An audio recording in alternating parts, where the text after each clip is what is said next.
conocía ya alguna cosa de Federico García Lorca por una revista que publicaba Juan Ramón Jiménez que se llamaba Índice, donde Federico había publicado unos poemas mínimos que luego no estaban en ese libro, eran casi un poco posterior, que me habían llamado la atención, realmente me habían gustado. Ese libro de Federico, libro de poemas que yo tuve en mis manos, yo ya tenía cierto criterio poético, yo había leído ya bastante, ¿verdad?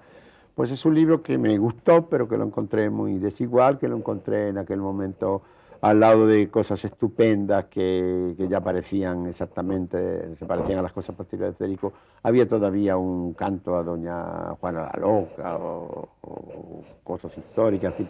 Pero en fin, Federico era muy joven y todavía era un libro de tanteos con cosas verdaderamente iguales que las que hizo luego. Eso para mí fue una iluminación, ¿verdad? Y entonces, por medio de Gregorio Prieto, yo conocí a Federico en la residencia de estudiantes. Fue una noche y Federico me recibió muy bien. Yo ya escribía, pintaba poco, escribía como quien hacía un delito, porque nadie quería creer que yo era un poeta, ¿verdad? Sino que yo era un pintor que acababa de hacer una exposición. Me acuerdo que le leí mis primeros poemas a Federico, que eran ya poemas de marinero en tierra, que me dijo que eran muy bonitos y tal y cual, pero que yo tenía una gran memoria, una gran retentiva, pero que yo debía de seguir pintando. Y entonces yo lo cuento muchas veces por ahí, ¿verdad? Me encargó un cuadro, Federico, que lo pintara yo a él debajo de un olivo, durmiendo en un río o en un arroyo de la Vega de Granada, y sobre el olivo la aparición de Nuestra Señora del Amor Hermoso, escrito así en una cinta que decía aparición de Nuestra Señora del Amor Hermoso al poeta Federico García Lorca dormido en la Vega de Granada. Él creyó que yo no lo iba a pintar, pero me fue tan simpático y tan interesante para mí que fuera él, que ya se le estimaba mucho, quien me hiciera ese encargo, que yo lo pinté y se lo di. Federico, los chispazos eran frecuentes porque Federico era un ser realmente maravilloso, lleno de una simpatía, de una genialidad fascinante. Verdaderamente la persona de Federico, a veces en su obra casi no se refleja en muchas ocasiones lo que realmente era Federico. Federico hablando, se hacía el dueño enseguida de toda la cantidad de gente que hubiera en una sala. Federico rápidamente la absorbía y se convertía en un centro, en un foco de atracción. Así que ya Federico en aquel momento, que no quería publicar nada, porque Federico publicó muy tarde, pero ya era conocido entre los estudiantes, era como un juglar y tenía además sus mensajeros que llevaban sus poesías de memoria por los cafés, por todas partes, ¿verdad? Y se recitaba de memoria en Madrid, era muy admirado, pero Federico no publicó nada hasta el año 27. Había publicado ese libro de poemas, pero luego no recogió sus canciones y el poema del Cantejondo hasta después del Romancero Gitano. Yo recuerdo que oí el Romance Sonámbulo de Federico recién hecho. Federico trabajaba mucho en verano. En invierno en la residencia perdía bastante tiempo.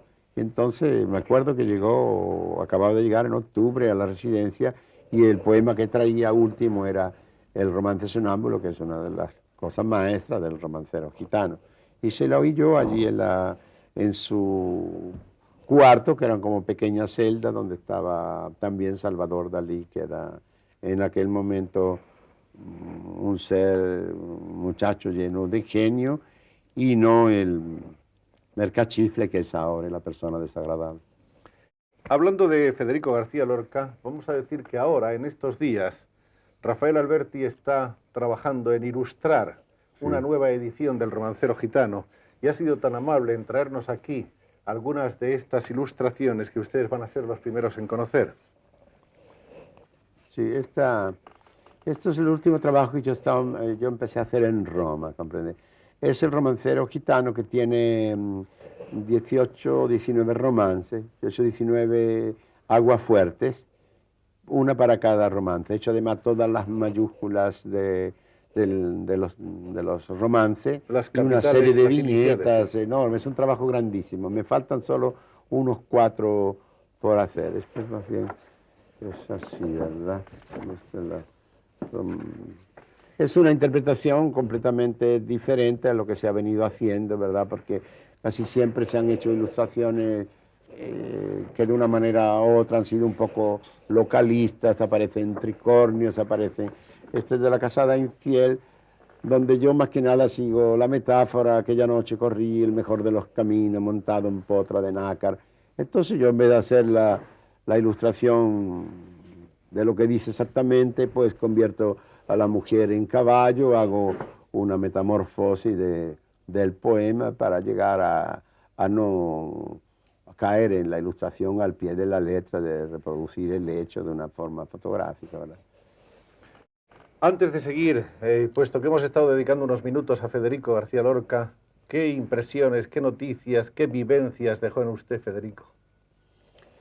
Mira, Federico a mí me ha dejado una profunda pena, una profunda tristeza. Porque ustedes eran un poco la pareja, Usted sabe que alguien... a pesar suyo, ¿no? Ya, claro, realmente, ya sabe que alguien dijo, no sé si fue Moreno Villa, que la literatura española siempre se andaba por pareja, ¿verdad? Como los Y en la toreros. generación nuestra, pues siempre se hablaba de Joselito y Belmonte, que éramos Federico García Lorca y yo. Otra pareja era Cernuda y Alexandre. Otra pareja era Alto Laguirre y Emilio Prado. Y realmente estaban emparejados por una serie de circunstancias de vida, de que eran de los mismos lugares geográficos. Y realmente era divertido. Denuestos y alabanzas rimados en mi propio honor, es decir, de Rafael Alberti. Bueno, esto es un libro, yo soy también un poeta satírico, ¿verdad? Esto es una burla de mí mismo, saliendo al paso de todas las cosas que se pueden decir de un poeta. Por un ejemplo así dice: es un poeta, es un buen poeta, es un gran poeta, es un grandísimo poeta, sin igual, genial, se puede decir que ya inmortal, aunque a mí me parece desigual. Yo diría que ahora un carcamal, el mejor del llamado Grupo del 27. Decir eso, señor, le compromete. No es más que un simple sonsonete, un mete y saca, un saca y mete, un pirotécnico, un cohete. Hábleme usted solo de Lorca, Lorca, Lorca, de Federico García Lorca. Ese sí. ¿Por qué me afirma usted que sí? Pues porque sí, que sí, que sí.